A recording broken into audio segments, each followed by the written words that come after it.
Prime Minister Narendra Modi appears not in the mood for any knee-jerk reaction.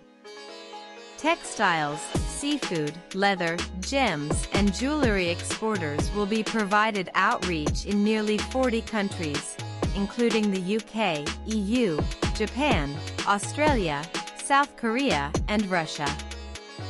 Indian equity benchmark indices Sensex and Nifty 50 fell on Tuesday, a day after 50 tariff by the US on Indian goods came into effect, hurting investor confidence.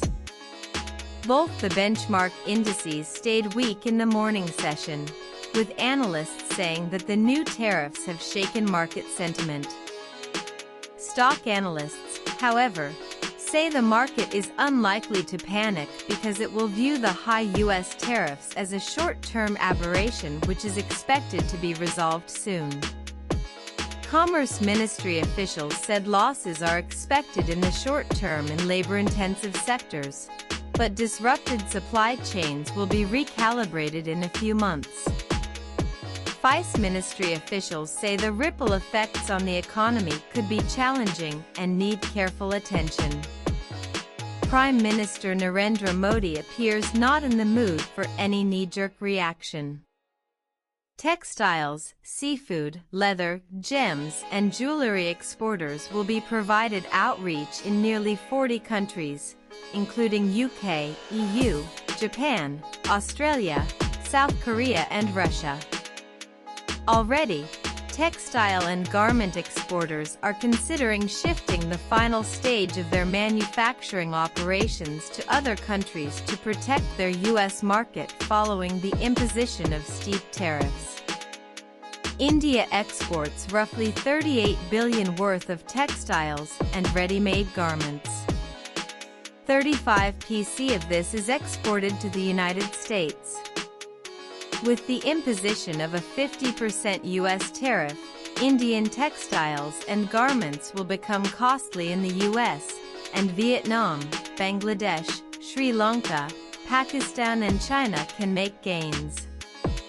Textile sector's share in India's GDP is 2.3%, and in total industrial output its share is 13%.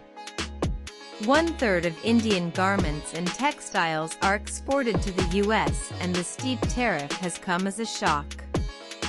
India is in talks with Russia, South Korea, Japan, and Australia for diversifying exports. The second sector which will be badly impacted is the gems and jewelry industry. India exports $10 billion worth of gems and jewelry, out of which the 40% is exported to the U.S. alone.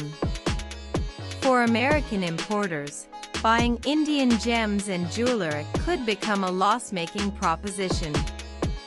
India is a big exporter of polished diamonds, and 30% of its diamond exports are exported to the U.S. India accounts for 90% of the cutting and polishing of natural diamonds across the world. Exporters in Surat say that the initial shock of the steep tariff will be met soon by diverting exports to other countries. Trump's 50% tariff is a challenge for India, but heavens will not fall. It will be incorrect to say that Trump's tariff will damage Indian economy. On one hand, Indian exporters will face a steep fall in exports, but on the other hand, Trump will have to face the ire of consumers in the U.S. I spoke to several trade experts today. Most of them said, there is no need to be worried over Trump's tariff. The global situation is such that this tariff cannot be sustained for long. Ultimately, Trump will have to lower the tariff, because it is not based on merits. Its only objective is to harass Indian exporters. Trump is also facing accusations of applying double standards. Questions are being asked how China was let off when it is buying oil from Russia and only India was singled out for 25% penal tariff. Did Trump invent the excuse of purchasing Russian oil? The main issue is Prime Minister Modi has refused to open India's doors to American agriculture and dairy products. This got Trump's goat. Whenever talks will take place between Indian and U.S. officials, the question that will be raised before Trump is why countries buying Russian oil were treated differently, why different standards were applied on India and China. Trump will be asked what was the justification of leaving out China when he imposed additional tariff on India for buying Russian oil. American trade experts feel that 50% tariff cannot be a long-term game. There are internal pressures visible in the Trump administration. U.S. Treasury Secretary Scott Bessent said on Tuesday that India and the U.S. have good relations. Both President Trump and PM Modi have good personal rapport. He has expressed the hope that at the end of the day, both countries will resolve their tariff issue soon. Donald Trump has got a new supporter in India, Rahul Gandhi. Anybody who embarrasses Narendra Modi comes into Rahul's good books.